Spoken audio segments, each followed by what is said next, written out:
Halo Tribuners, Anda sedang menyaksikan live update tribunnews.com petang, Rabu 7 Juli 2021 bersama saya Siska Mawaski. Kami akan menyajikan informasi terkini dari sejumlah daerah di Indonesia yang akan disampaikan langsung oleh reporter kami di lapangan. Selengkapnya hanya di live update. Kita awali informasi pertama, kakak beradik di Riau ditangkap oleh Direktorat Reserse Narkoba Polda Riau karena terpergok menjadi kurir sabu. Mereka ditangkap saat akan melakukan transaksi di wilayah Jalan Paus, Kecamatan Rumbai Pesisir, Kota Pekanbaru, Riau. Dalam penangkapan ini turut diamankan barang bukti 108 kg sabu dari tangan pelaku. Sabu tersebut dikirim dari Malaysia melalui daerah Bukit Batu di Kabupaten Bengkalis, Riau. Untuk informasi ini sudah ada jurnalis tribunpekanbaru.com Rizky Armanda yang akan melaporkannya untuk Anda. Halo, selamat sore Rizky. Ya, selamat sore rekan Siska. Ya Rizky, bisa dijelaskan bagaimana kronologi pengungkapan kasus narkotika ini? Baik, dapat saya laporkan bahwa tim khusus dari Direktorat Reserse Narkoba Polda Riau berhasil menangkap 2 orang kurir atau transporter darat untuk narkotika jenis sabu. 2 orang tersangka ini yakni kakak beradik, masing-masing berinisial BO 25 tahun dan juga BY 23 tahun. Keduanya ditangkap pada Senin kemarin di kawasan Jalan Paus, Kecamatan Rumbai, Kota Pekanbaru. Mereka merupakan kurir dengan barang bukti total 108 kg narkotika jenis sabu yang dipasok dari negeri jiran Malaysia dengan tujuan Kota Pekanbaru. Baik, lalu Lalu berdasarkan pengakuan tersangka, mereka diupah berapa, Rizky? Ya, berdasarkan pengakuan kedua kurir ini, untuk sekali membawa narkotika, mereka diupah dengan nilai 5 juta rupiah per kilogram. Artinya jika kita kalkulasikan dengan total 108 kilogram, itu sekitar 540 juta rupiah. Demikian rekan Siska. Oke, lalu apakah benar ada keterlibatan narapidana dari 2 lapas di Riau terkait dengan kasus ini, Rizky? Ya, baik. Dari keterangan yang disampaikan oleh Kapolda Riau, Irjen Pol Agung Setia Imam Effendi, dari hasil penelusuran penyidik memang ada indikasi keterlibatan dari 2 orang narapidana yang berada di lapas Pekanbaru dan juga lapas Bangkinang Kabupaten Kampar. Untuk ini pihak penyidik juga masih melakukan pendalaman lebih lanjut begitu. Oke, untuk diketahui jumlah narkoba yang diamankan terbilang sangat fantastis, yakni 108 kg. Lalu bagaimana sikap dari Kapolda Riau? Ya, sebagaimana tadi disampaikan oleh Kapolda Riau, bahwa jajarannya tidak akan membiarkan peredaran narkoba secara masif masuk ke Riau. Untuk itu kegiatan pemberantasan dan juga operasi besar-besaran akan terus dilakukan begitu. Baik, Tribuners, jurnalis kami juga sempat melakukan wawancara dengan Kapolda Riau, Irjen Pol Agung Setia Imam Effendi. Berikut cuplikannya. 108 ini datang dari Bukit Batu di wilayah Bengkalis yang didatangkan dari Malaysia untuk diedarkan ke Kanada. Para pelaku yang tertangkap kakak adik, BO dan BY, ini kakak adik yang kemudian sudah mendapatkan 108 yang kita peroleh di 3 TKP. Barang yang dibawa oleh BO dan BY itu kita tangkap di Jalan Paus. Kemudian kita juga melakukan pengembaraan dan menangkap lagi di Jalan Paus. Kita tangkap 38 kilo. Kemudian kita kembangkan di Laut Siak, itu seberat 22 kilo. Kemudian kita kembangkan lagi di Bukit Batu, masih ada 48 kilo. Rangkaian operasi yang terus-menerus dan berkelanjutan ini, kami menemukan fakta tentang perjalanan narkoba. Tentu fakta dan apa yang kami peroleh dari pengungkapan ini akan menjadi bekal bagi kita untuk pengungkapan berikutnya. Sebagaimana tadi saya sampaikan, pengungkapan ini tidak lepas dari pengungkapan sebelumnya yang 17 kilo yang kita tangkap oleh Polres Juli. Dengan demikian, kita akan terus mengembangkan ini untuk yang lebih besar lagi. Kita sudah menemukan jaringnya, tentu dengan dukungan semua pihak. Beralih ke informasi selanjutnya, Tribuners, aksi pengambilan jenazah pasien COVID-19 terjadi di RSUD Haulusi, Kota Ambon pada Rabu 7 Juli. Keluarga tak terima lantaran pihak rumah sakit menyatakan bahwa pasien meninggal karena COVID-19. Menurut keluarga, pasien tersebut mengidap sakit gagal ginjal sehingga harus menjalani cuci darah. Keluarga sempat mengamuk ketika tim medis memasukkan jenazah ke dalam peti mati. Aksi ini juga sempat diadang oleh pihak kepolisian. Terkait dengan informasi ini, sudah ada jurnalis tribunambon.com, Mesya Marasabesi, yang akan melaporkannya untuk Anda. Halo, selamat sore Mesya.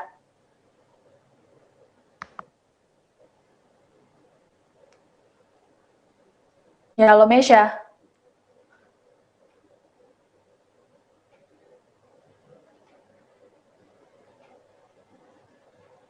Mesya, bisa dijelaskan bagaimana?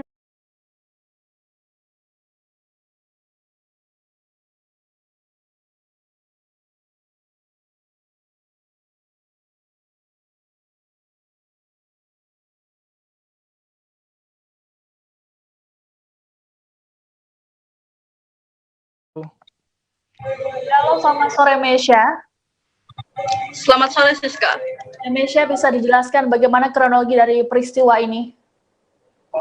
Baik, untuk kronologi dari peristiwa pengambilan paksa jenazah COVID-19 di Maluku, diketahui pada hari ini, hari Rabu tanggal 7 bulan Juli 2021 pukul 1 waktu Indonesia Timur, telah terjadi pengambilan paksa jenazah di RSUD Haulusi Ambon. Saat itu jenazah dinyatakan positif COVID-19, namun pihak keluarga tidak menerima jenazah tersebut terkonfirmasi positif COVID-19, sehingga pihak keluarga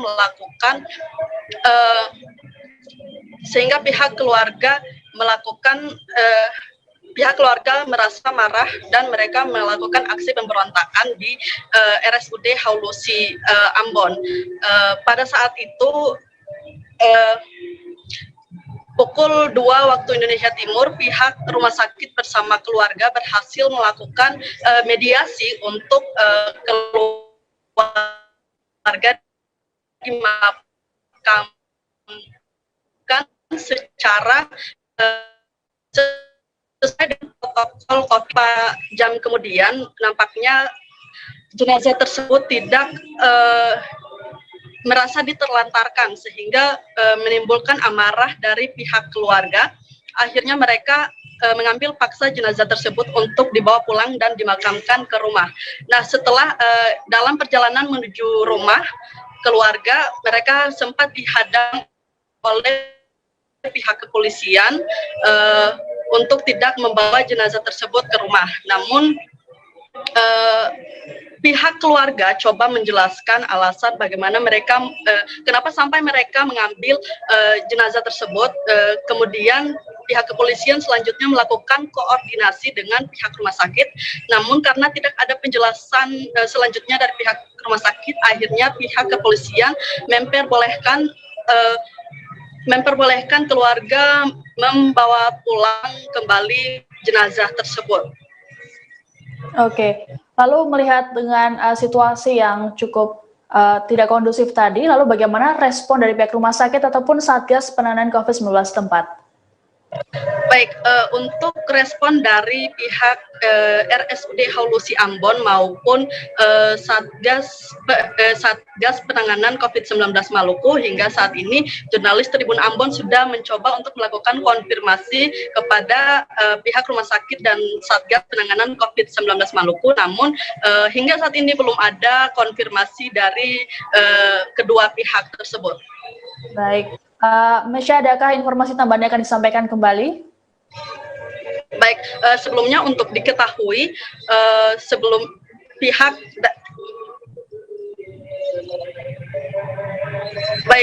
untuk diketahui sebelumnya pihak keluarga sebelumnya merasa kecewa dengan apa yang telah dilakukan oleh pihak rumah sakit, karena sebelumnya jenazah COVID-19 ini dinyatakan mengidap penyakit ginjal, sehingga dia diharuskan untuk mencuci darah sebanyak 2 kali dalam 1 minggu.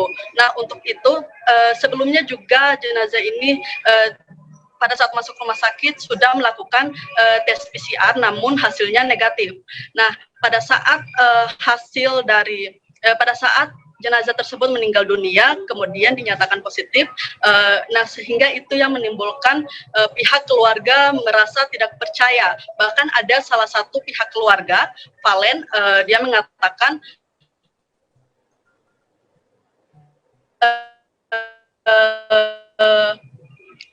rumah sakit menginstruksikan pihak keluarga untuk memasukkan jenazah ke dalam peti jenazah. Kemudian pihak keluarga merasa heran dan mereka mengatakan bagaimana mungkin jenazah COVID-19 dia sudah terkonfirmasi COVID-19, namun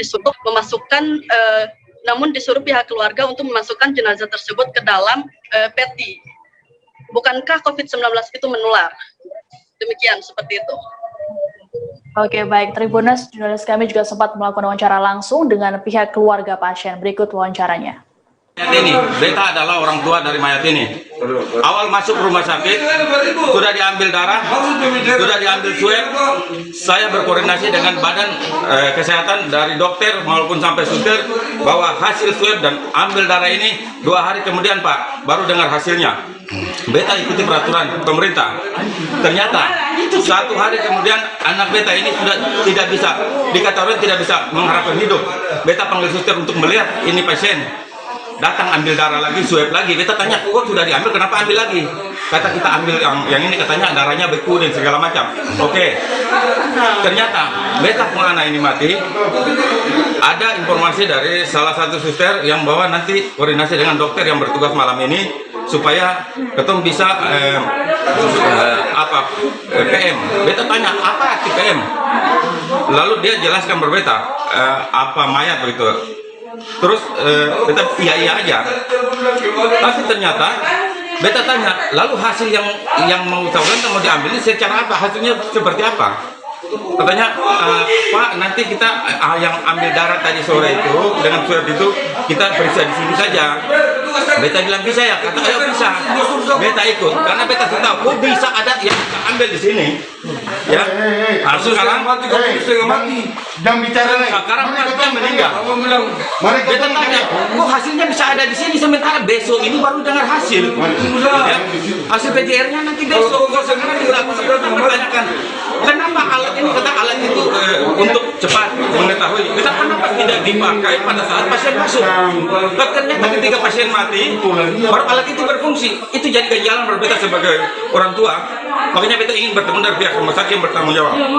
Tapi nyatanya kata iya, nanti kita koordinasi, nanti kita telepon dokter, nanti kita telepon dari jam 1:30 ya, sampai saat ini.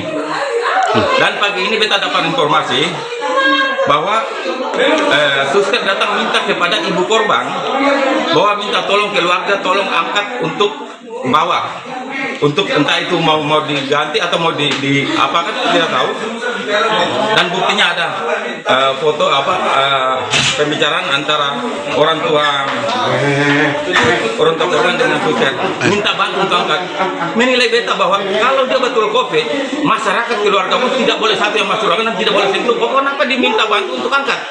Beta sangat tidak puas dan beta ingin proses ini, masalah ini lanjut. Kira-kira begitu. Oke, terima kasih. Seorang pencari madu di Natuna, Kepulauan Riau ditemukan tewas di hutan desa Sepempang, Kecamatan Bunguran Timur pada Rabu 7 Juli. Sebelum ditemukan tewas, pria bernama Jawazan itu sempat pamit untuk mencari madu pada Selasa 6 Juli atau sehari sebelumnya.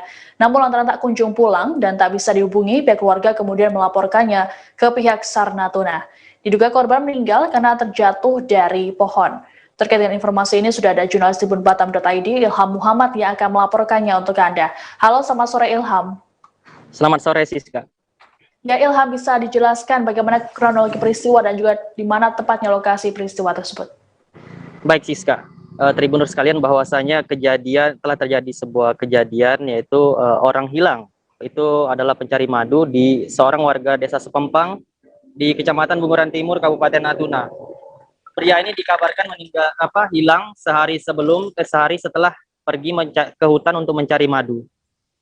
Ya, terkait dengan kronologinya, kita juga sudah berhasil menghubungi Kepala Kantor Pencarian dan Pertolongan Natuna, yaitu Bapak Meksianus Bekabel, bahwa dia menerima laporan dari warga setempat, keluarga korban, melalui Kepala Desa Sepempang, bahwasanya dia menerima laporan tersebut. Warga yang bernama Jawazan telah hilang sejak pagi hingga sore hari, dan tepat sekitar pukul 20 WIB, karena keluarganya merasakan bahwa si Jawazan tadi tidak membawa alat penerangan dan juga alat komunikasi, sehingga mereka melaporkan ke pihak KPP Natuna. Nah, kemudian pihak KPP Natuna langsung menerjunkan satu tim terdiri dari 6 orang dan juga terhimpun dari tim SAR gabungan yang terdiri dari TNI Polri dan warga setempat untuk mencari si Jawazan tersebut. Nah, sedangkan itu tepat hingga pukul 1 dini hari Rabu, si Jawazan juga tak kunjung ditemukan, sehingga pencarian dihentikan dan dilanjutkan pada keesokan harinya. Oke, Ilham, bisa dijelaskan bagaimana kondisi korban saat pertama kali ditemukan oleh tim pencari? Baik, Siska. Nah, setelah tepat pada pagi hari Rabu, tanggal 7 Juli 2021, tim SAR gabungan langsung melanjutkan operasi SAR di sekitar hutan Desa Sepempang, Kecamatan Bunguran Timur. Tepat pada pukul 6:45 WIB, mereka langsung turun ke lapangan dan tidak lama berselang, tim berhasil menemukan Jawazan di sebuah bawah pohon. Namun sayangnya kondisi Jawazan saat itu tidak ditemukan, tidak bernyawa, dengan kondisi luka remuk di atas kepala. Hal ini diduga menurut Kepala Kantor Pencarian dan Pertolongan Natuna, bahwasanya Jawazan ini diduga jatuh dari atas pohon yang tingginya sekitar 25 meter sehingga mengakibatkan remuk di kepala dan meninggal dunia. Baik, Tribuners, terkait dengan informasi lengkapnya, jurnalis kami juga sempat melakukan wawancara dengan Kepala Kantor Pencarian dan Pertolongan Natuna, Meksianus Bekabel.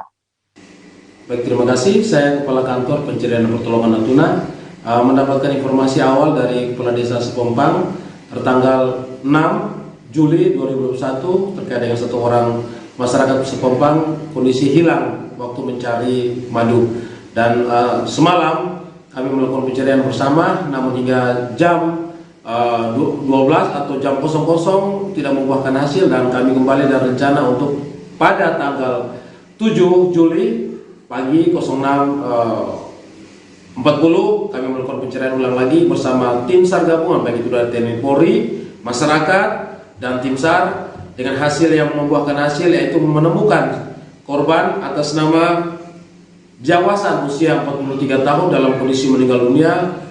Diprediksi dan melihat dari situasi yang ada bahwa jatuh dari pohon, dan kami melakukan evakuasi, dan pihak keluarga juga mau menerima kondisinya karena mengetahui bahwa memang jatuh, sehingga langsung dievakuasi ke pihak keluarga korban.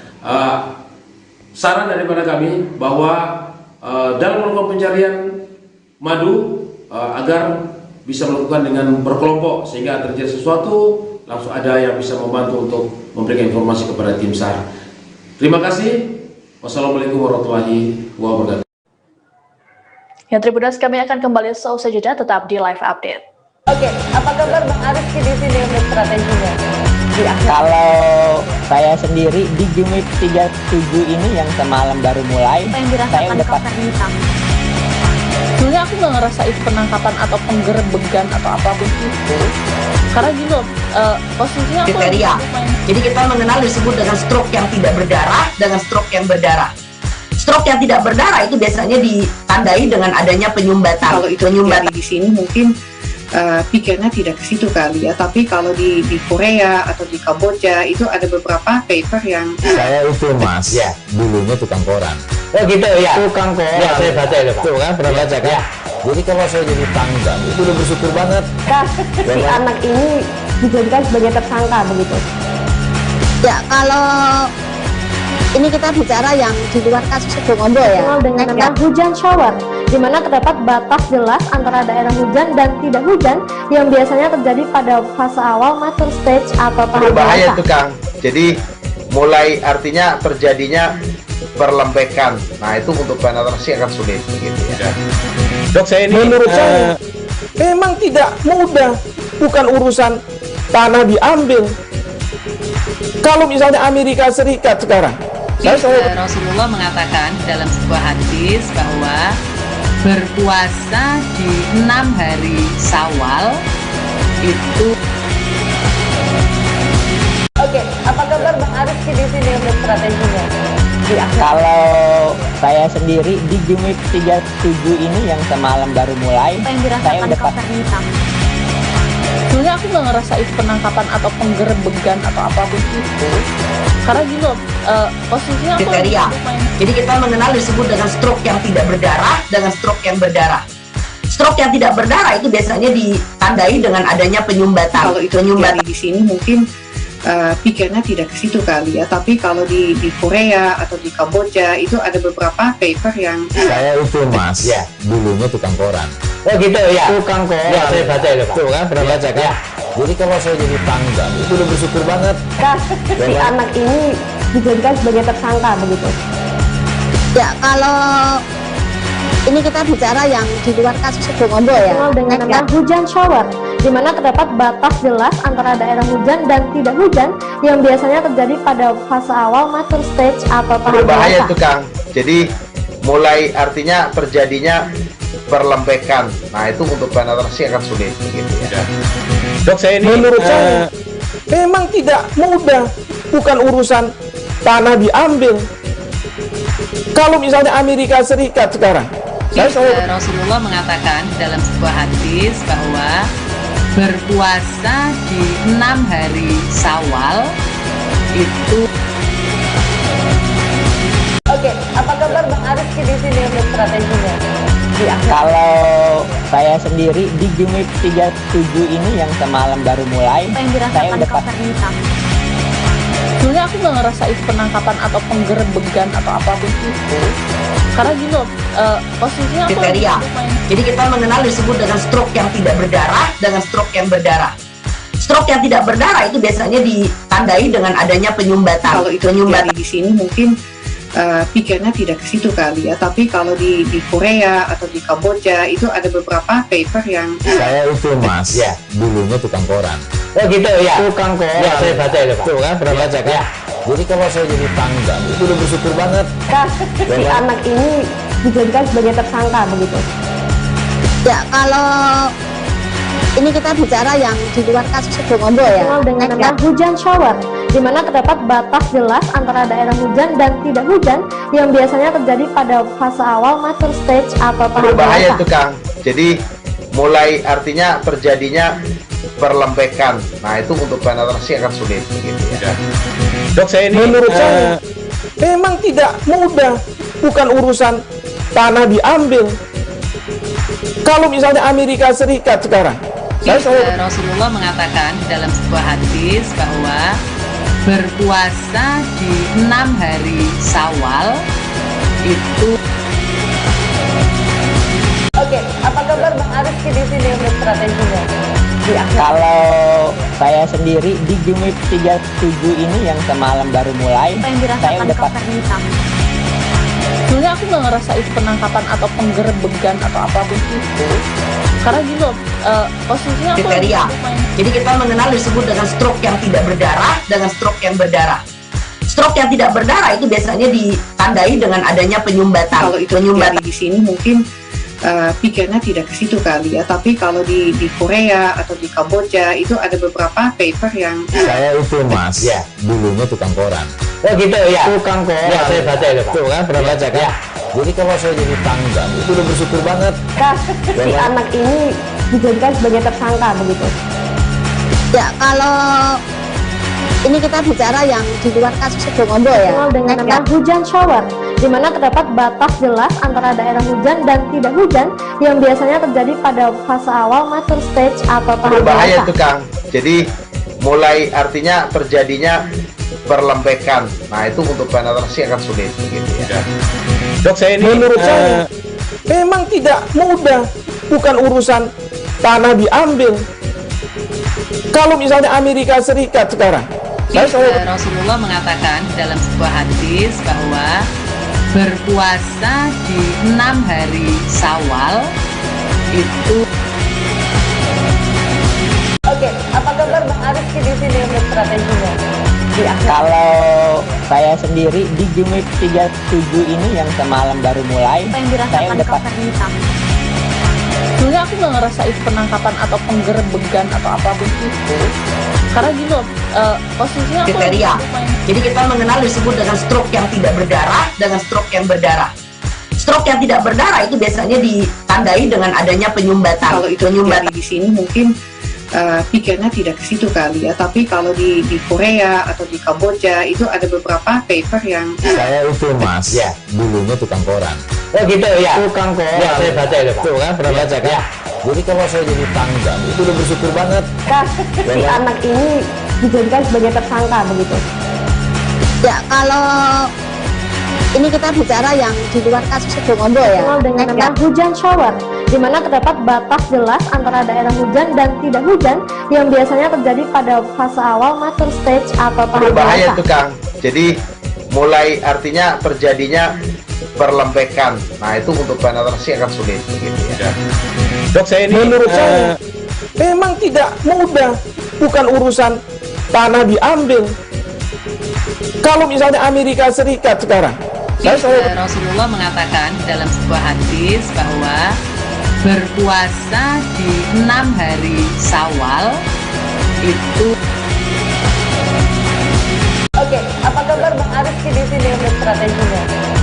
Kalau saya sendiri di Jumit 37 ini yang semalam baru mulai. Apa yang Saya dirasakan udah Kapten Hitam? sebenarnya aku nggak ngerasa itu penangkapan atau penggerebekan atau apapun itu. Karena gini loh, posisinya aku Kriteria. Jadi kita mengenal disebut dengan stroke yang tidak berdarah dengan stroke yang berdarah.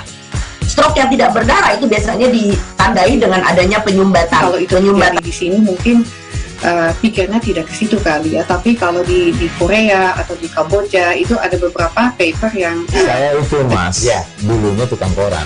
Oh gitu ya. Tukang koran. Ya saya baca itu pak. Tuh kan pernah baca kan? Ya. Jadi kalau saya jadi pangdam itu udah bersyukur banget. Si anak ini dijadikan sebagai tersangka begitu. Ya, kalau ini kita bicara yang di luar kasus Sidoarjo ya. Dikenal dengan nama hujan shower, di mana terdapat batas jelas antara daerah hujan dan tidak hujan yang biasanya terjadi pada fase awal mature stage atau tahap Berbahaya dewasa. itu Kang. Jadi mulai artinya terjadinya perlembekan. Nah itu untuk penetrasi akan sulit gitu ya. Dok, saya ini menurut saya memang tidak mudah, bukan urusan tanah diambil. Kalau misalnya Amerika Serikat sekarang, Rasulullah mengatakan dalam sebuah hadis bahwa berpuasa di 6 hari Syawal itu. Oke, apa kabar Bang Ariski di sini untuk strateginya? Kalau saya sendiri di Jumit 37 ini yang semalam baru mulai. Apa yang Saya dirasakan udah Kapten Hitam? sebenarnya aku nggak ngerasa itu penangkapan atau penggerebekan atau apapun itu. Karena gini loh, posisinya aku Kriteria. Jadi kita mengenal disebut dengan stroke yang tidak berdarah dengan stroke yang berdarah. Stroke yang tidak berdarah itu biasanya ditandai dengan adanya penyumbatan. Kalau itu terjadi di sini mungkin pikirnya tidak ke situ kali ya, tapi kalau di Korea atau di Kamboja itu ada beberapa paper yang saya itu mas, ya dulunya tukang koran. Oh gitu ya, tukang koran. Ya saya baca ya Pak. Tuh kan pernah baca kan? Ya. Jadi kalau saya jadi pangdam itu udah bersyukur banget. Si anak ini dijadikan sebagai tersangka begitu. Ya, kalau ini kita bicara yang di luar kasus Sibolongo ya. Dikenal dengan nama hujan shower, di mana terdapat batas jelas antara daerah hujan dan tidak hujan yang biasanya terjadi pada fase awal mature stage atau tahap Berbahaya dewasa. itu Kang. Jadi mulai artinya terjadinya perlembekan. Nah itu untuk penetrasi akan sulit. Gitu ya. Dok, saya ini menurut saya memang tidak mudah, bukan urusan tanah diambil. Kalau misalnya Amerika Serikat sekarang, Rasulullah mengatakan dalam sebuah hadis bahwa berpuasa di 6 hari Syawal itu. Oke, apa kabar Bang Arif di sini untuk strateginya? Kalau saya sendiri di Jumit 37 ini yang semalam baru mulai, saya udah pasti. Sebenarnya aku nggak ngerasa itu penangkapan atau penggerbegan atau apapun itu, karena gini loh, posisinya aku kriteria. Jadi kita mengenal disebut dengan stroke yang tidak berdarah dengan stroke yang berdarah. Stroke yang tidak berdarah itu biasanya ditandai dengan adanya penyumbatan. Kalau itu terjadi di sini mungkin pikirnya tidak ke situ kali ya, tapi kalau di Korea atau di Kamboja itu ada beberapa paper yang saya itu mas, ya dulunya tukang koran. Oh gitu ya, tukang koran. Ya saya baca ya Pak. Tuh kan pernah baca kan? Ya. Jadi kalau saya jadi pangdam itu udah bersyukur banget.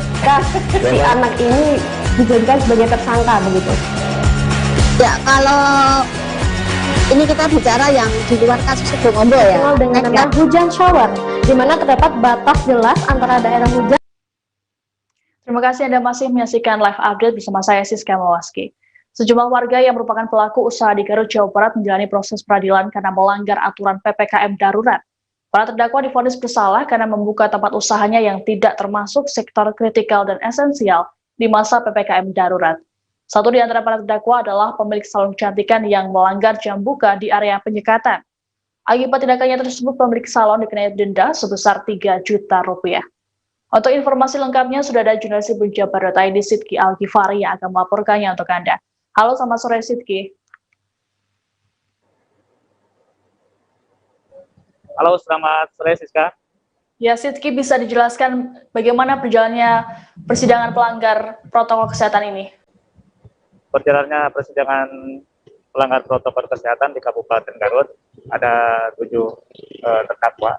Di antaranya semua 7 terdakwa ini melanggar aturan jam buka di masa PPKM darurat di Kabupaten Garut. Terpaksa memang mereka harus diadili dengan persidangan darurat yang dilaksanakan di Simpang 5 Kabupaten Garut. Ketiga, maksud kami berjalannya sidang tersebut lancar dan seluruhnya terdakwa ini lebih memilih membayarkan denda ketimbang kurungan di sel, begitu Siska. Oke, lalu siapa saja yang menjadi terdakwa dan divonis bersalah dalam kasus ini?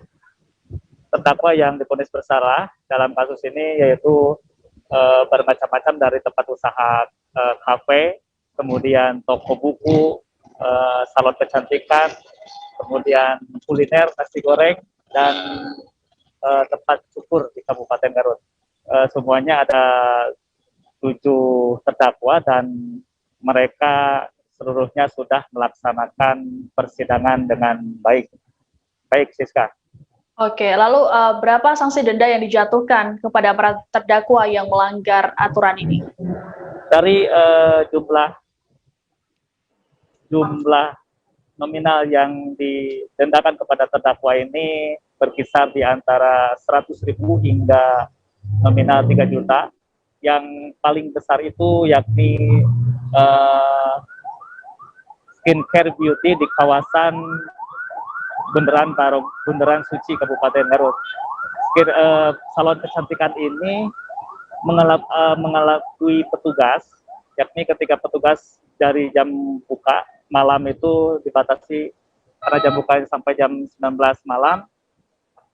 ketika petugas datang, Satgas COVID-19 datang, mereka menutup kegiatan usahanya, tapi setelah Satgas COVID-19 kembali menindak toko lain, mereka tetap melaksanakan kegiatan usaha dengan mengelabui petugas. Gerbang utamanya ditutup, namun di dalam tempat usahanya masih melayani konsumen-konsumen, dan itu melanggar peraturan dan dendanya cukup banyak, Siska.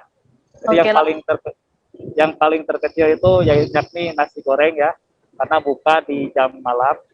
Kemudian proses persidangan cukup alot, yakni proses persidangan tukang cukur, karena memang tukang cukur ini beralasan bahwa ketika mereka melayani pelanggan, si toko tersebut akan tutup, namun karena konsumen belum selesai dipotong rambutnya, jadi keburu ketahuan oleh Satgas COVID-19. Jadi memang ada cukup perdebatan yang alot di antara persidangan, karena memang terdakwa berdalih bahwa mempertahankan hidup juga termasuk diatur juga dalam undang-undang, dan ini cukup saling terargumentasi antara hakim dan terdakwa maupun saksi. Baik, Siska. Oke, lalu apa langkah selanjutnya yang dilakukan oleh Satgas COVID-19 agar hal ini tidak terulang kembali?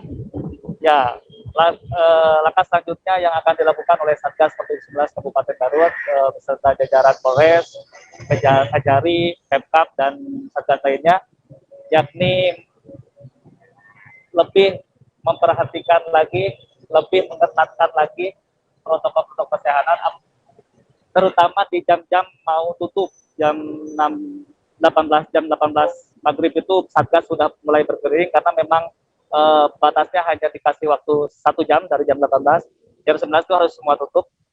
Dan persidangan ini akan kembali digelar karena memang hari ini ada lagi pelanggaran protokol kesehatan yang dilakukan oleh para pedagang maupun toko-toko yang masih buka di pusat perbelanjaan di Jalan Ahmad Yani, Kabupaten Garut. Jadi memang tidak hari ini saja, tidak 7 terdakwa saja, namun akan ada lagi persidangan selanjutnya untuk pelanggar prokes COVID-19 di Kabupaten Garut, Siska. Baik, Tribuners, jurnalis kami juga sempat melakukan wawancara dengan Kepala Kejaksaan Negeri Garut, Sugeng Haryadi.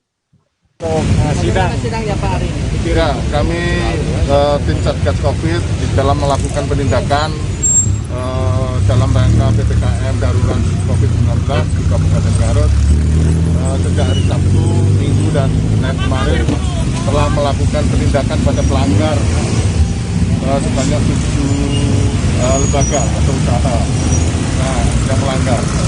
Dan hari ini setelah kami sidangkan bekerjasama sesuai dengan kitab undang-undang acara pidana, kita sidangkan di tempat. Dari 7 orang ini semuanya diputuskan dengan denda.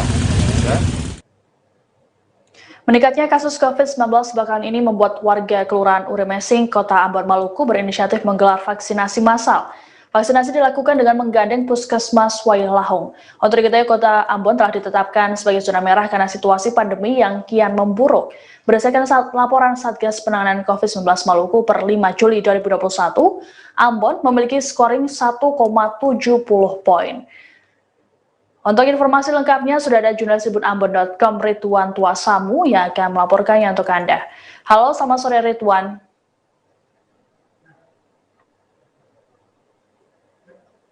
Selamat malam, Siska. Oke, Ridwan, bisa dijelaskan bagaimana warga kenapa bisa berinisiatif untuk melakukan vaksinasi massal ini?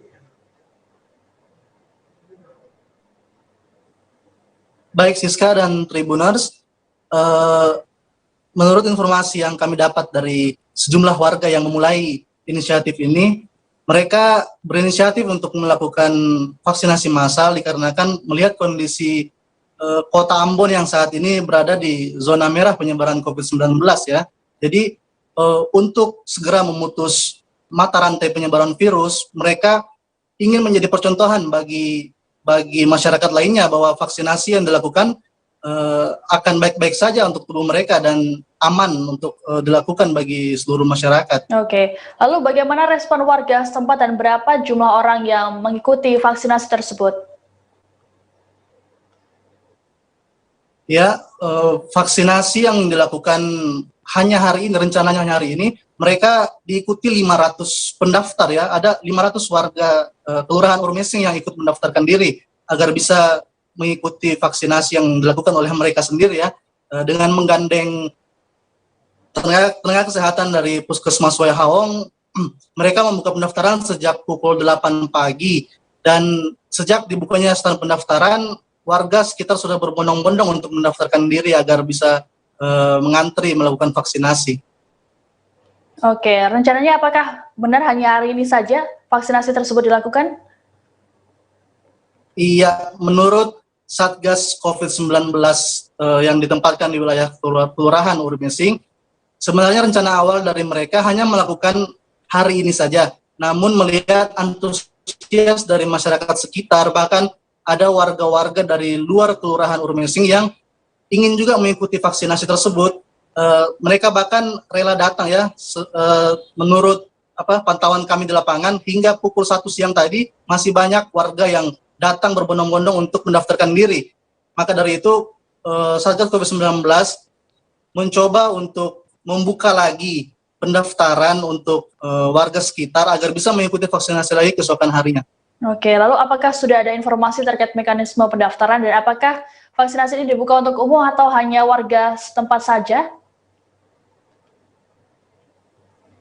Untuk informasi awalnya, mereka memang rencananya hanya membuka untuk warga di Kelurahan Urmesing.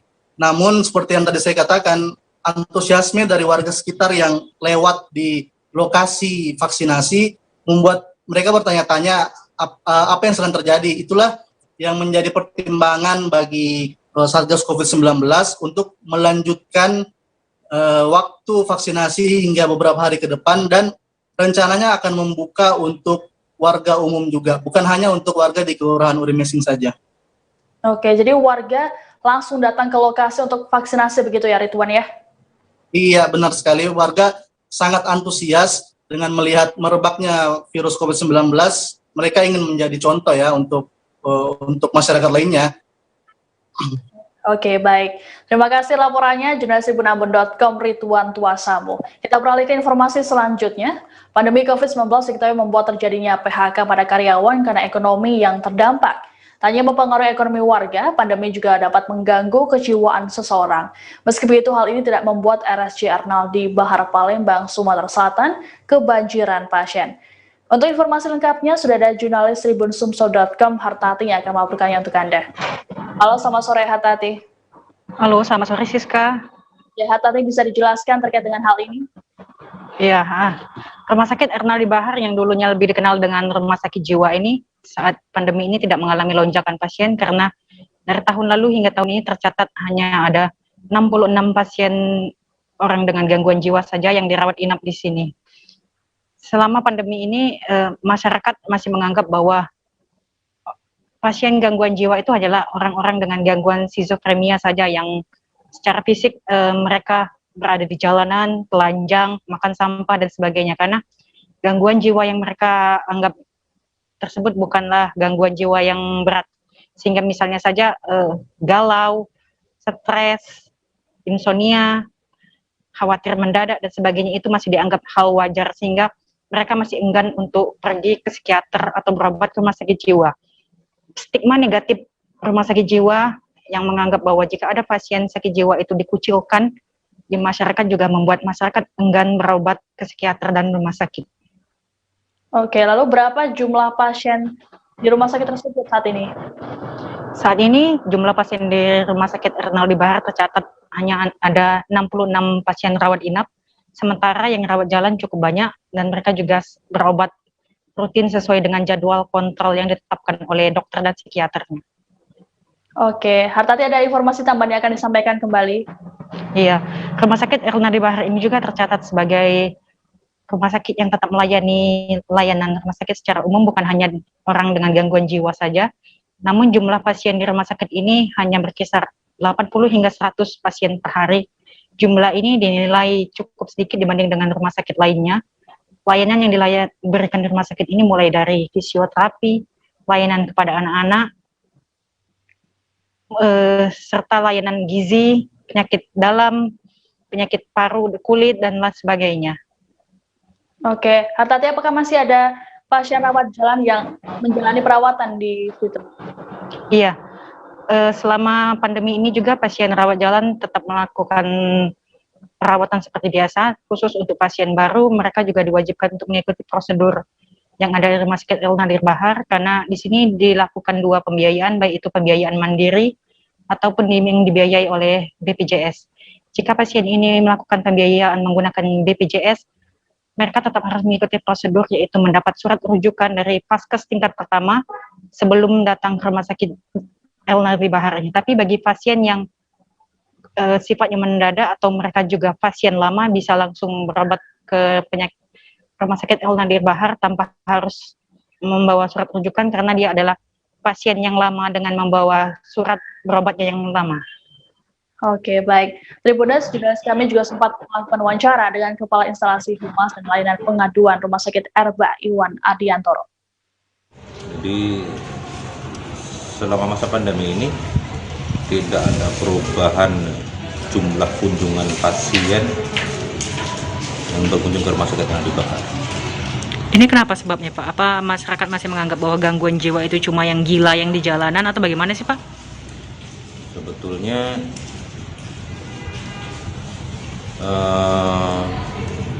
banyak faktor ya. Masyarakat secara umum belum begitu paham tentang beragam jenis masalah gangguan jiwa.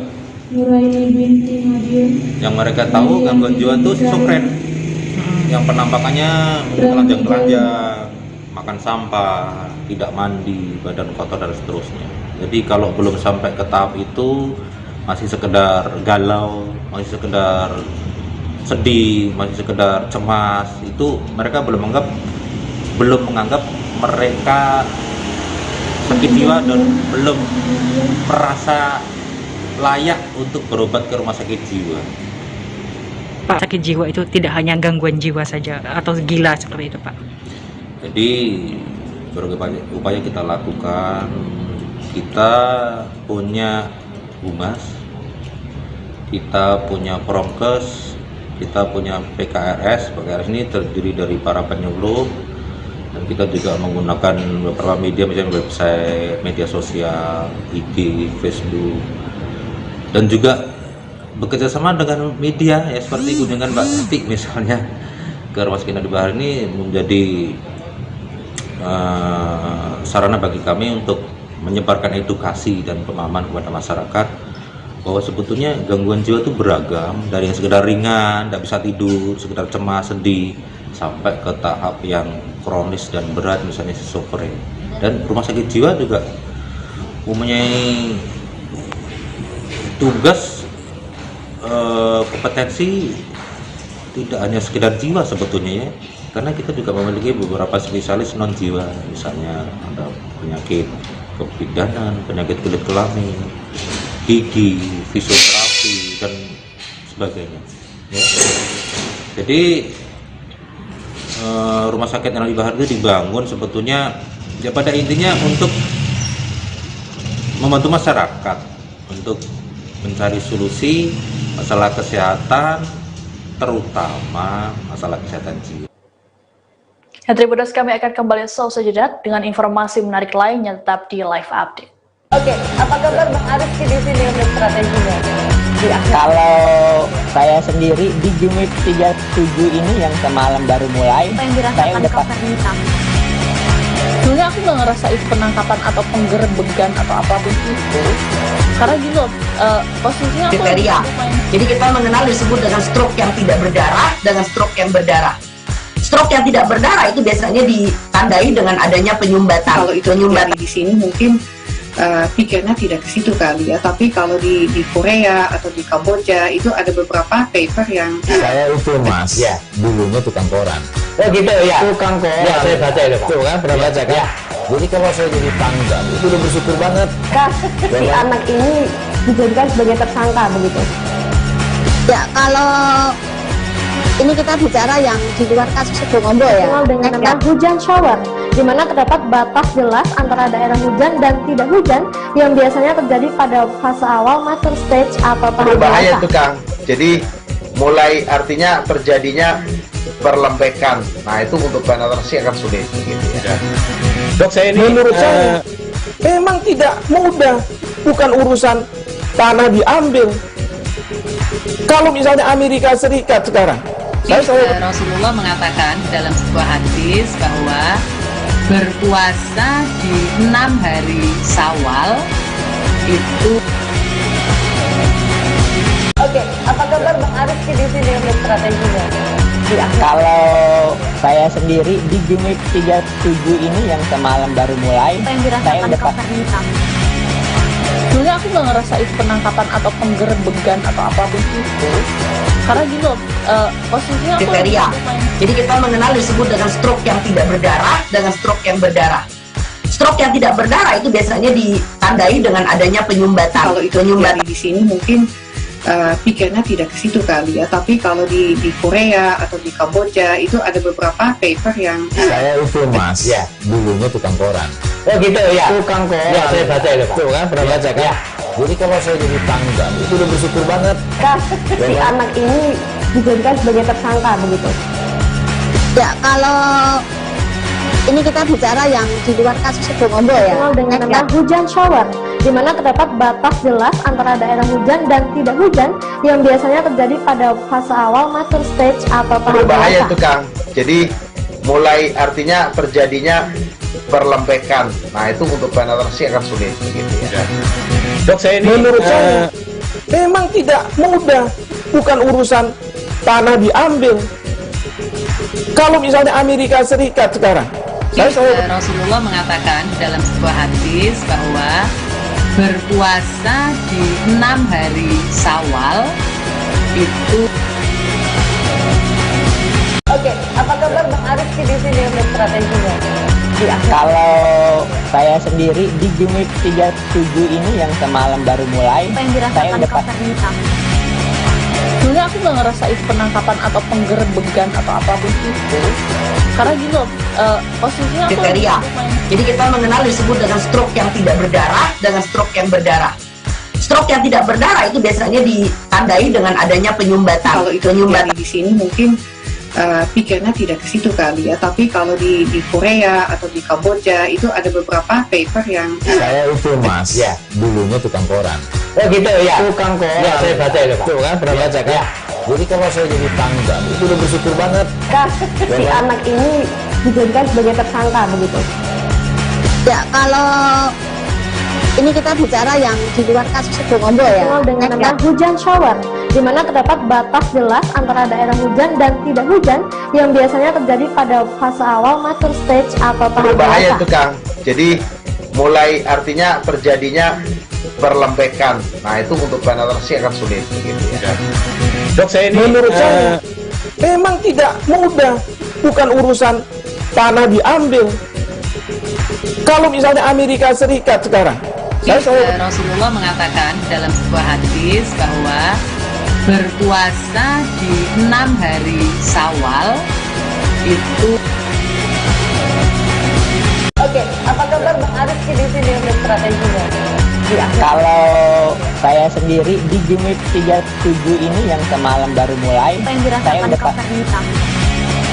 Sebenarnya aku nggak ngerasa itu penangkapan atau penggerbegan atau apapun itu, karena gini loh, posisinya aku kriteria. Jadi kita mengenal disebut dengan stroke yang tidak berdarah dengan stroke yang berdarah. Stroke yang tidak berdarah itu biasanya ditandai dengan adanya penyumbatan. Kalau itu terjadi di sini mungkin pikirnya tidak ke situ kali ya, tapi kalau di Korea atau di Kamboja itu ada beberapa paper yang saya itu Mas, ya dulunya tukang koran.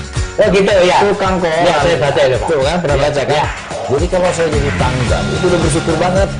Si anak ini dijadikan sebagai tersangka begitu. Ya, kalau ini kita bicara yang di luar kasus Sibolombo ya. Dikenal dengan nama hujan shower, di mana terdapat batas jelas antara daerah hujan dan tidak hujan yang biasanya terjadi pada fase awal mature stage atau tahap berbahaya dewasa. itu Kang. Jadi mulai artinya terjadinya perlembekan. Nah itu untuk penetrasi akan sulit begitu ya. Dok, saya ini menurut saya memang tidak mudah, bukan urusan tanah diambil.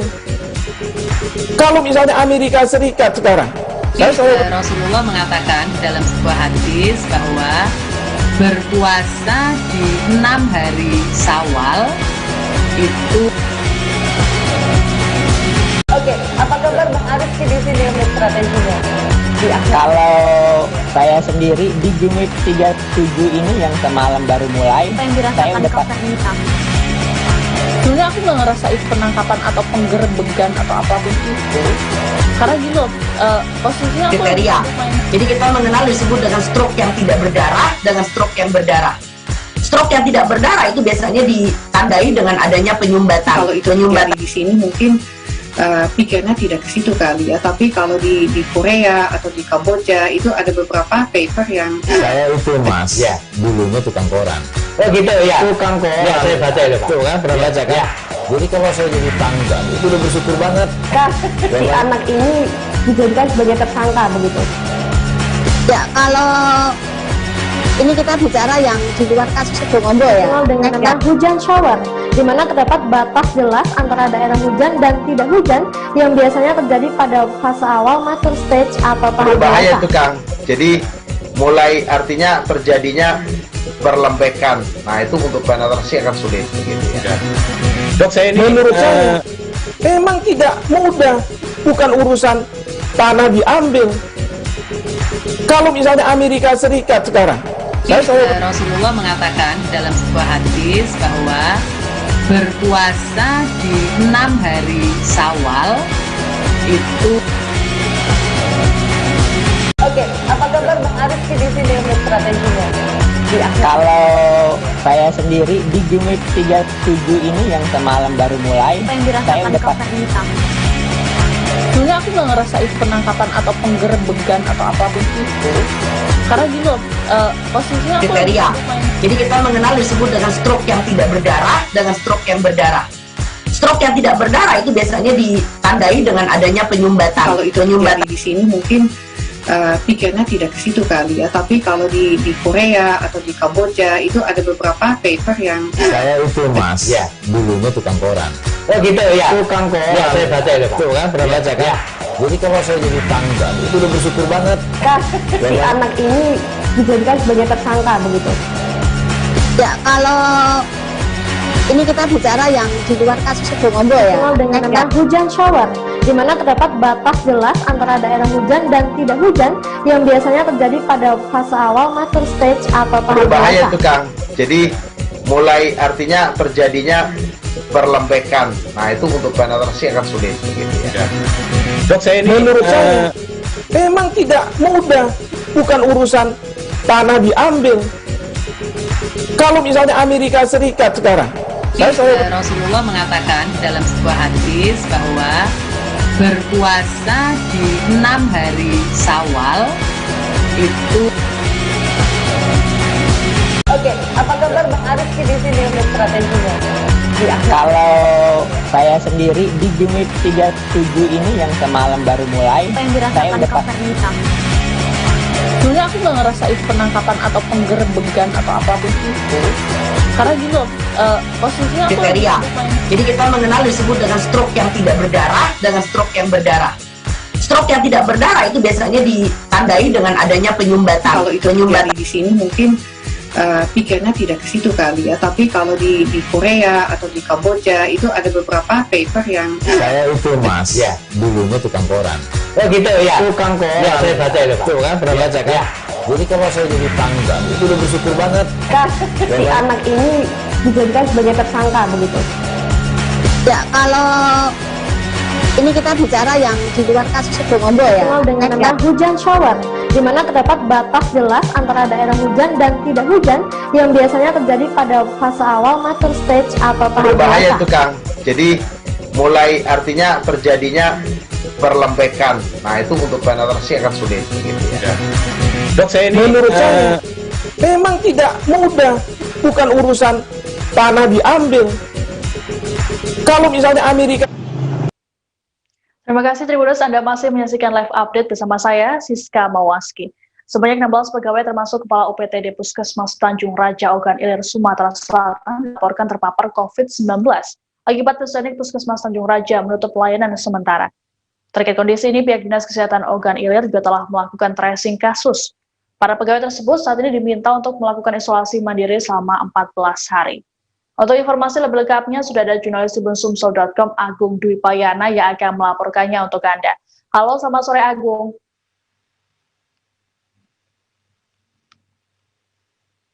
Ya, halo Agung.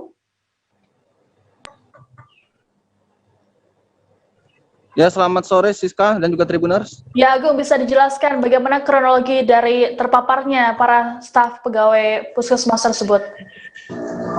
Baik Siska dan juga Tribuners, informasi 16 orang staf dan pegawai Puskesmas Tanjung Raja yang terpapar positif COVID-19 ini, maksud kami terkonfirmasi positif COVID-19 ini berawal dari laporan Kepala Dinas Kesehatan Ogan Ilir setempat yang menyatakan mendapat laporan dari Kepala UPTD Puskesmas Tanjung Raja. Kabar terkonfirmasi positif COVID-19 ini disampaikan 2 hari lalu. Kemudian Kepala Dinas Kesehatan berkonsultasi kepada Bupati dan selanjutnya merilis hasil swab dari 16 orang pegawai maupun staf yang terpapar COVID-19 tersebut. Di antaranya salah satunya ialah Kepala UPTD Puskesmas Tanjung Raja sendiri, bernama Nelly. Siska.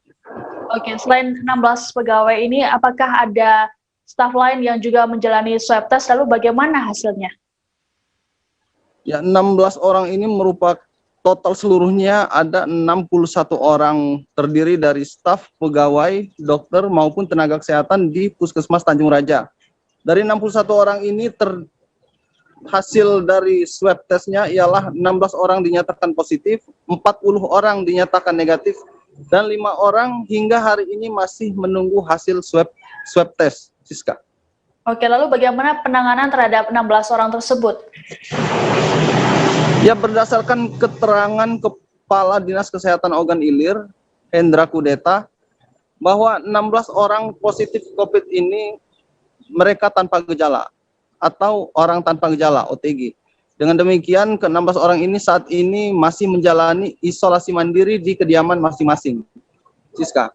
Oke, Agung, lalu bagaimana tanggapan atau pernyataan dari Puskesmas Tanjung Raja terkait dengan terpaparnya para pegawai ini? Ya, dari pihak Puskesmas Tanjung Raja sendiri, dari Kepala UPTD-nya, untuk saat ini tidak banyak berbicara, namun saya sempat menghubungi yang bersangkutan, tetapi yang bersangkutan menolak untuk mengeluarkan pernyataan selain menyerahkan kepada pihak berwenang atau aparat setempat,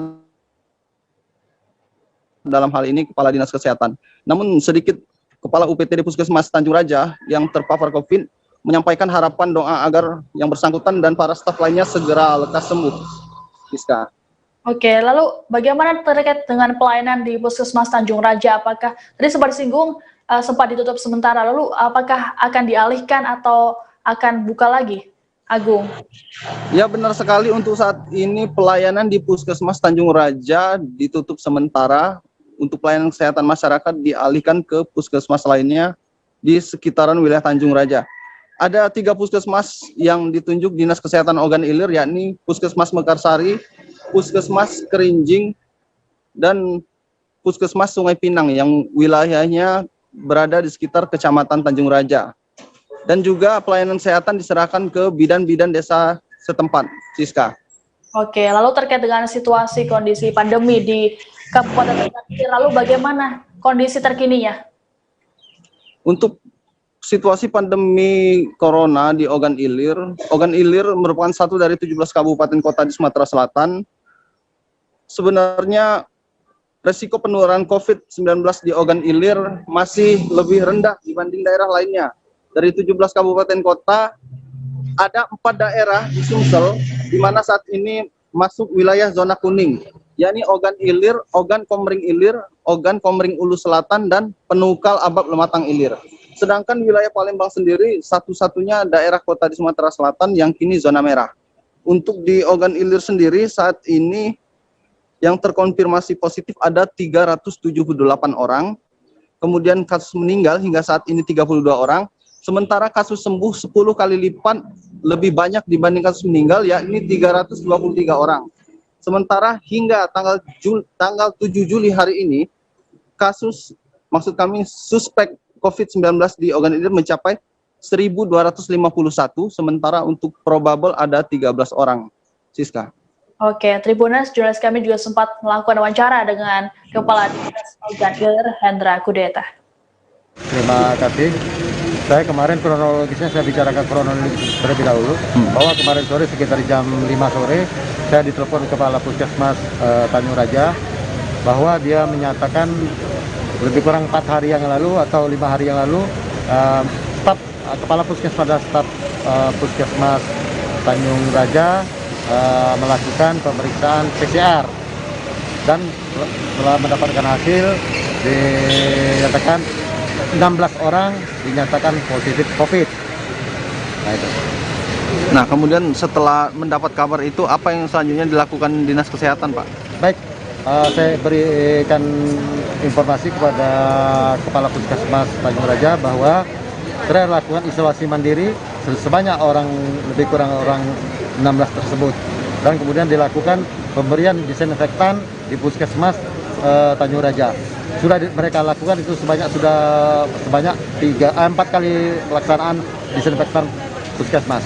Itu pelayanan kesehatan di Puskesmas Tanjung Raja itu kayak mana, Pak? Baik, setelah saya koordinasi tadi malam dengan Bapak Bupati dan Bapak Sekda bahwa untuk pelayanan Puskesmas Tanjung Raja ditutup sementara dan dialihkan dengan ke puskesmas yang terdekat, Puskesmas Kerinjing, Puskesmas Sungai Pinang, Puskesmas Mekarsari, dan bidan-bidan desa yang ada di wilayah Kecamatan Tanjung Raja.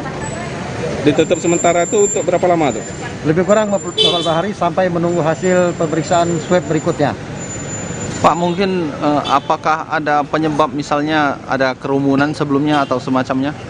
Untuk sementara hasil epidemiologi masih kita telusuri sejauh mana nanti hasil epidemiologinya, pemeriksaan lebih lanjutnya. Polda Jawa Timur memutuskan untuk melakukan penutupan Bundaran Waru yang merupakan akses utama jalur masuk kota Surabaya pada Rabu 7 Juli. Penutupan ini membuat sejumlah warga yang akan melintas merasa kebingungan. Menurut kepolisian, penutupan dilakukan untuk mengurangi mobilitas warga selama PPKM darurat diberlakukan. Untuk informasi lengkapnya, sudah ada jurnalis tribunjatim.com Samsul Arifin yang akan melaporkannya untuk Anda. Halo, selamat sore Samsul. Sore Siska, sore Tribuners. Ya, Samsul, bisa dilaporkan bagaimana situasi terkini di Bundaran Waru? Oke, tepat pada sore hari ini, pada waktu maghrib setempat, saat ini situasi di Bundaran Waru tutup total. Tepat di belakang kami ini juga disediakan mobil rantis serta water cannon untuk mengamankan situasi. Nah, dapat kita lihat di belakang kami ini barier yang disediakan sebelumnya itu hanya 1 portal ya. Pada sore kali ini ditambah dengan 3 lapis portal di Bundaran Waru sisi Surabaya. Nah, tepat di sisi belakang kami ini juga arah masuk kota Sidoarjo juga ditutup. Warga juga masih kebingungan untuk mencari jalan alternatif untuk kembali ke rumahnya, begitu. Oke, lalu apakah ada imbauan dari kepolisian bagi masyarakat setempat? Samsul. Baik, Siska. Himbauan dari kepolisian, dari Kapolda Jatim, Irjen Pol Niko Afinta, meminta masyarakat untuk tidak keluar rumah dan tetap di rumah saja. Bila harus keluar rumah dan untuk masuk kota Surabaya harus disertai surat-surat tertentu, yakni surat bebas COVID dengan menunjukkan surat hasil swab dan juga surat vaksin. Namun ini diperuntukkan khusus untuk pekerja di sektor kritikal dan esensial, begitu. Oke, lalu sampai kapan penerapan ini dilakukan? Baik, dari hasil ANEF disebutkan bahwasannya pihak Forkopimda Jatim akan menerapkan penutupan di pintu masuk kota Surabaya ini sampai berakhirnya masa PPKM darurat atau pada tanggal 20 Juni mendatang. Nah, tadi juga disebutkan oleh Dirlantas Polda Jatim untuk warga yang hendak keluar dan urusan penting bisa untuk mencari jalan alternatif di kota Surabaya. Begitu, Siska. Oke, baik. Terima kasih laporannya jurnalisibunjatim.com Samsul Arifin. Selamat bertugas kembali dan selalu jaga kesehatan. Kita beralih ke berita selanjutnya. Ya, lonjakan pasien COVID-19 membuat tabung oksigen kini diburu oleh masyarakat, termasuk di Kabupaten Serang, Banten. Banyaknya permintaan membuat pengusaha oksigen sempat kekurangan stok. Pihak pengusaha juga mengaku kewalahan dalam melayani permintaan tersebut. Untuk mengatasinya, mereka memutuskan untuk membuka toko selama 24 jam. Untuk informasi lengkapnya, sudah ada jurnalis tribunbanten.com, Desi Punamasari, yang akan melaporkannya untuk Anda. Halo, selamat sore, Desi. Ya, halo, selamat sore, Siska. Ya, Desi, bisa dilaporkan sejak kapan adanya lonjakan pembelian tabung oksigen tersebut? Ya, baik. Lonjakan tabung oksigen tersebut sudah mulai sejak 3 minggu belakangan ini. Oke, baik. Lalu untuk apakah ada konsumen khusus yang diperbolehkan untuk mengisi oksigen? Untuk saat ini, konsumen khusus pengisian oksigen hanya untuk medis, Siska. Namun untuk konsumen yang akan datang seperti maksud saya seperti untuk bengkel atau lainnya selain non medis, sementara waktu tidak melayani. Oke, jadi hanya untuk medis saja ya, Desi ya? Iya, benar, Siska. Hanya untuk medis saat ini. Dan untuk tabung-tabung seperti untuk bengkel itu saat ini masih menumpuk di pengisian depot oksigen tersebut. Oke, lalu untuk pelayanan pengisian, apa betul dibuka selama 24 jam, Desi? Betul, Siska. Dibuka selama 24 jam dari yang sebelum pandemi hanya buka sejak pukul 7.00 sampai dengan 17.00. Saat ini dibuka 24 jam karena banyaknya warga yang memesan dan ingin membeli oksigen saat malam hari. Oke, Desi, adakah informasi tambahan yang akan disampaikan?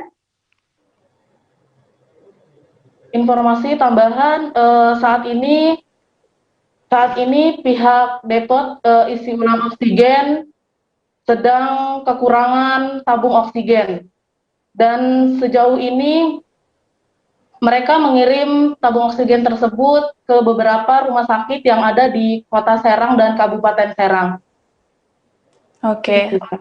Oke, terima kasih laporannya jurnalis tribunbanten.com Desi Punamasari. Selamat bertugas kembali dan selalu jaga kesehatan. Kita beralih ke informasi selanjutnya. Pemuka agama Katolik Pastor Marcelus Rarun meninggal dunia pada Selasa 6 Juli kemarin. Pastor Marcelus Rarun diketahui meninggal di usia 81 tahun.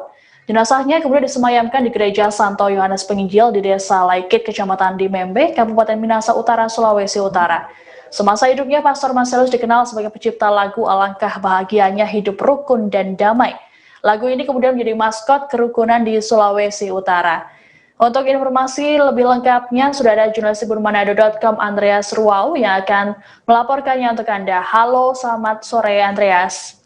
Ya, selamat sore Siska. Ya, Andreas, bisa dijelaskan apa penyebab pastor meninggal dunia?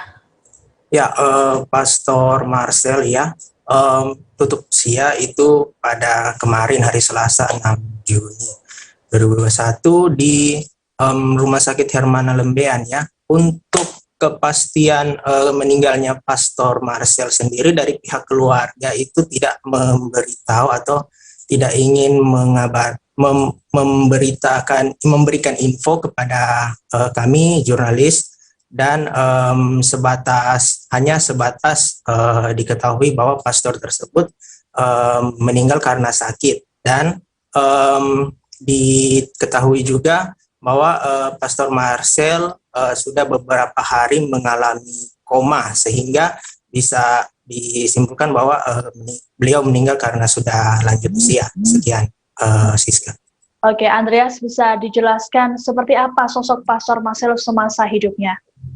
Ya, untuk semasa hidup itu Pastor Marcel itu sangat humble ya orangnya, sangat murah hati kepada para umat, dan menurut salah satu keluarga yang bernama Selvia Rarun juga mengatakan bahwa pastor itu setiap kali ada kegiatan misa atau permintaan untuk memimpin kegiatan-kegiatan peribadatan itu selalu hadir tepat waktu, tidak pernah terlambat, dan di mata para sesama pastoral juga sangat dihormati pastor tersebut karena selain sudah sangat senior juga semasa hidupnya dia merupakan seorang yang sangat berjasa bagi warga Sulawesi Utara atau para umat Katolik, di mana ia menciptakan lagu Misa Katolik Manado dan lagu Oh Alangkah Baiknya tadi. Nah, sehingga nama Pastor Marcel sangat dikenali dan sangat dikenang oleh para umat dan baik para seluruh umat Katolik di seluruh Indonesia atau di seluruh dunia gitu. Oke, Andreas, bisa dijelaskan sudah berapa lama Pastor Marcelus memimpin umat Katolik di sana? Ya, Pastor Marcelus itu sudah memimpin umat Katolik kurang lebih sudah 50 tahun ya. Awal karir Pastor Marcelus itu awalnya dia mengikrarkan kaul pada 15 Agustus 1963 dan kemudian berkaul kekal pada 15 Agustus 1966 dan kemudian ditahbiskan oleh imam pada 2 Agustus 1967. Nah, dan terakhir menurut kabar bahwa Pastor Marcelus itu melayani di paroki Lembean. Itu paroki terakhir yang menjadi tempat pelayanan dan tugas Pastor Marcelus itu. Oke, jadi cukup lama dan sangat disegani oleh umat di sana ya, Andreas ya. Oke, baik. Tribunas, jurnalis kami juga sempat melakukan wawancara langsung dengan pihak keluarga Pastor Marcelus. Pastor Marcel dia baik sekali, mau naik keluarga, mau orang bersaudara, baik-baik. Kau pastor, kau panggil orang bikin misa di rumah, pastor cepat datang. Penghabisan pastor bikin misa di rumah, orang 50 tahun hidup perkawinan. Pastor Marcel yang bikin misa dengan pastor paroki Pastor Yanko Alo. Ya, penghabisan pastor bikin misa di rumah itu. Baik sekali Pastor Marcel. Baik sekali. Lama. Pastor Marcel sudah pelayanan dari umur berapa dong? Ya dari tahun berapa ya dia?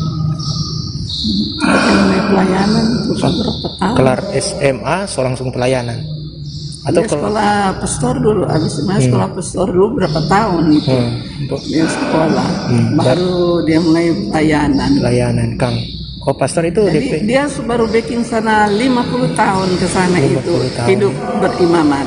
Oh, rame-rame dengan PPAD yang nama Suster Caroline 40 tahun membiara suster. 40 tahun membiara. 40 tahun. Kalau pastor 50 tahun ya. Imamat.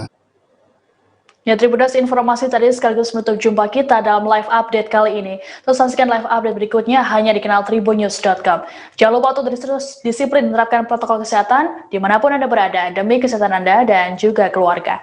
Saya Siska Mawaski beserta kru yang bertugas pamit undur diri. Terima kasih dan sampai jumpa. Jangan lupa like, subscribe, dan share ya.